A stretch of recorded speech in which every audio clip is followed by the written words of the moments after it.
دیکھیے ڈاکٹر ذاکر نائک صاحب نے حضرت ابو طالب کے متعلق جو گفتگو کی ہے، جو بات کی ہے، جو موقف انہوں نے اپنایا ہے، وہ تو درست ہے اور اہل سنت سے موافقت رکھتا ہے، لیکن نبی کریم صلی اللہ علیہ وسلم کے والدین کے متعلق وہ اپنی بات کو واضح نہیں کر سکے۔ میں نبی کریم صلی اللہ علیہ وسلم کے والدین کے متعلق بھی تفصیل سے بات کروں گا کہ وہ اہل جنت ہیں یا اہل جنت نہیں ہیں، اور حضرت ابو طالب کے متعلق بھی روایات میں جو تصریحات موجود ہیں تو اس کے بارے میں بھی آپ سے بات کروں گا، لیکن آپ سے گزارش ہے کہ آپ شروع سے لے کر آخر تک گفتگو کو سماعت فرمائیے گا۔ سب سے پہلی اور بنیادی بات یہ ہے کہ جنت میں جانے کے لیے ایمان شرط ہے۔ یہ قرآن اور حدیث کا مسلمہ اصول ہے، اس میں کسی کا کوئی اختلاف نہیں ہے، اور حضرت ابو طالب بغیر ایمان کے اس دنیا سے رخصت ہوئے ہیں، بلکہ روایات میں اس بات کی تصریح موجود ہے کہ نبی کریم صلی اللہ علیہ وسلم نے موت کے وقت اپنے چچا جان کے کان میں یہ بات کہی کہ چچا جان، آپ ایک مرتبہ کلمہ طیبہ پڑھ لیجئے، کلمہ شہادت پڑھ لیجئے، تاکہ روز محشر میں آپ کی شفاعت کر سکوں اور آپ کی شفاعت کر کے آپ کو جنت میں داخل کروا دوں۔ لیکن ابو طالب کے الفاظ روایات کے اندر موجود ہیں کہ اس نے کہا کہ اخترت النار علی العار، کہ میں آگ کو آر پر ترجیح دوں گا، یعنی میں اس بات کو برداشت نہیں کر سکتا، اس عار کو، اس طعنے کو برداشت نہیں کر سکتا کہ کل میرے مرنے کے بعد لوگ یہ کہنا شروع کر دیں کہ ابو طالب نے اپنی پوری زندگی اپنے آباء و اجداد کے دین پر گزاری اور موت کے وقت موت کے ڈر اور خوف کی وجہ سے اس نے اپنے آباء و اجداد کا دین چھوڑ دیا اور بھتیجے کا دین قبول کر لیا۔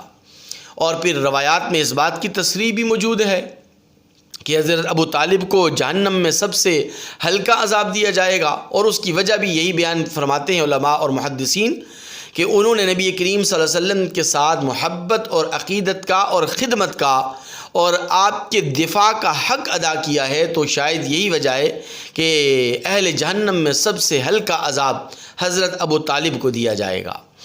تو یہ بات تو ڈاکٹر ذاکر نائک صاحب کی درست ہے، لیکن نبی کریم صلی اللہ علیہ وسلم کے والدین کے متعلق جو تفصیلات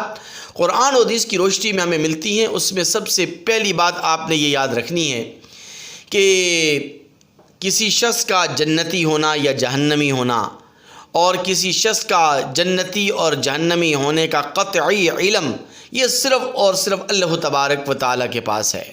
اللہ تبارک و تعالیٰ کی ذات اقدس ہی جانتی ہے، اور اللہ تعالیٰ کے علاوہ کوئی نہیں جانتا کہ کون جنتی ہے کون جہنمی ہے۔ لیکن نبی کریم صلی اللہ علیہ وسلم کے والدین کے متعلق جہاں پر یہ روایات ملتی ہیں ہمیں، تو وہاں پر کچھ اشارات ہمیں ملتے ہیں۔ مثال کے طور پر نبی کریم صلی اللہ علیہ وسلم اپنے ایک جلیل القدر صحابی رسول حضرت سعد رضی اللہ تعالی عنہ سے یہ جملہ ارشاد فرماتے ہیں کہ اے سعد، میرے ماں باپ تم پر قربان ہوں۔ اب دیکھیے، جو قربان ہونے کا جو لفظ نبی کریم صلی اللہ علیہ وسلم نے ارشاد فرمایا، تو قربان حلال چیز کو کیا جاتا ہے، حرام چیز کو قربان نہیں کیا جاتا۔ تو اس سے اس بات کی طرف اشارہ ہے کہ وہ مشرف اسلام ہوئے ہیں، اور امید واسق ہے کہ اللہ تبارک و تعالیٰ انہیں اہل جنت میں داخل فرمائیں گے، اور اللہ تعالیٰ انہیں جنت ضرور عطا فرمائیں گے۔ دوسری بات، امام نووی رحمۃ اللہ علیہ نے اس بات کی تصریح کی ہے کہ نبی کریم صلی اللہ علیہ وسلم کی بعثت سے قبل جو لوگ مشرک تھے وہ تو جہنمی ہیں، وہ تو سیدھے جہنم میں جائیں گے، لیکن نبی کریم صلی اللہ علیہ وسلم کی بعثت سے قبل جو لوگ مشرک نہیں تھے تو وہ دو قسم کے لوگ تھے۔ کچھ لوگ ایسے تھے کہ جنہوں نے راہبات اختیار کیا، اور راہبات کی بنیاد پر انہوں نے دین اسلام کو بھی قبول کیا، اور نبی کریم صلی اللہ علیہ وسلم کی بعثت سے قبل انہوں نے اللہ تبارک و تعالیٰ کی توحید کو، اللہ تبارک و تعالیٰ کی وحدانیت کو اپنی عقل، اپنی فہم و بصیرت سے پہچانا، اللہ کی وحدانیت کو پہچانا، اللہ کی توحید پر وہ ایمان لائے۔ تو ایسے لوگوں کے متعلق علماء نے لکھا ہے کہ یہ امید واسق ہے کہ یہ ناجی ہیں، اللہ تبارک و تعالیٰ انہیں نجات عطا فرمائیں گے، یہ نجات دہندہ لوگوں میں شمار ہوں گے کہ جنہوں نے اپنی عقل سے، اپنی فہم و بصیرت سے اللہ کی وحدانیت پر ایمان لایا، اللہ کی توحید پر وہ انہوں نے ایمان لایا۔ دوسری قسم کے لوگ وہ تھے کہ جو نہ مشرک تھے اور نہ ہی وہ راہبات تھے، یعنی یہ کہ نہ انہوں نے واضح طور پر اور صریح طور پر شرک کیا اور نہ ہی انہوں نے اپنی عقل سے، اپنی فہم و بصیرت سے اللہ کی وحدانیت کو، اللہ کی توحید کو پہچانا، اور وہ لوگ غفلت میں پڑے رہے۔ تو ان کے متعلق پھر علماء کا اختلاف ہے۔ بعض علماء کہتے ہیں کہ وہ ناجی ہیں، بعض علماء کہتے ہیں کہ وہ غیر ناجی ہیں، یعنی بعض کہتے ہیں کہ نجات دہندہ ہیں، بعض لوگ کہتے ہیں کہ وہ نجات دہندہ نہیں ہوں گے کیونکہ انہوں نے غفلت اختیار کی اور غفلت کے ساتھ زندگی گزاری۔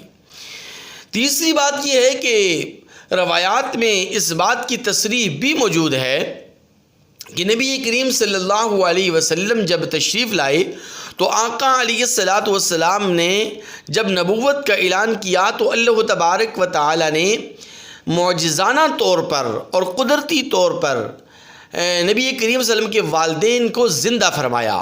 اور انہوں نے زندہ ہو کر نبی کریم صلی اللہ علیہ وسلم کی نبوت پر ایمان لانے کا اعلان فرمایا۔ پھر اللہ تبارک و تعالی نے انہیں طبیعی موت عطا فرما دی۔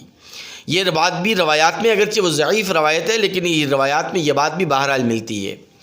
اور بعض روایات کی روشنی میں بعض علماء کا یہ موقف بھی سامنے آیا ہے کہ دراصل نبی کریم صلی اللہ علیہ وسلم کے جو والدین ہیں ان کا زمانہ فطرت میں انتقال ہوا ہے، اور زمانہ فطرت میں جو لوگ فوت ہوئے ہیں تو انہوں نے صریح طور پر، واضح طور پر شرک نہیں کیا، وہ شرک کے مرتکب نہیں ہوئے۔ تو اس لیے امید واسق ہے، امید کی جا سکتی ہے اللہ تبارک و تعالیٰ کی ذات اقدس سے کہ اللہ تبارک و تعالیٰ نبی کریم صلی اللہ علیہ وسلم کے والدین کو اہل جنت میں ضرور شمار فرمائیں گے اور جنت میں داخلہ ضرور عطا فرمائیں گے۔ لیکن حتمی طور پر اور راجح قول کے مطابق تمام علماء کا، تمام جمہور کا اس بات پر اتفاق پایا جاتا ہے کہ ہم مسلمانوں کو، ہم کلمہ گو مسلمانوں کو یہ موقف اختیار کرنا چاہیے کہ نبی کریم صلی اللہ علیہ وسلم کے والدین کے متعلق ہم توقف اختیار کریں، سکوت اور خاموشی اختیار کریں، اور ان کے متعلق کوئی بات نہ کہیں، نہ ہی ان کی شان میں یہ بات کہیں کہ وہ جنتی نہیں ہیں، اور نہ ہی ان کی شان میں کوئی اس طرح کی بات کریں کہ جس سے بے ادبی کا شائبہ پیدا ہوتا ہو۔ بس اس معاملے میں توقف اختیار کیا جائے، سکوت اختیار کیا جائے، اور اللہ تبارک و تعالیٰ کی ذات اقدس پر اس معاملے کو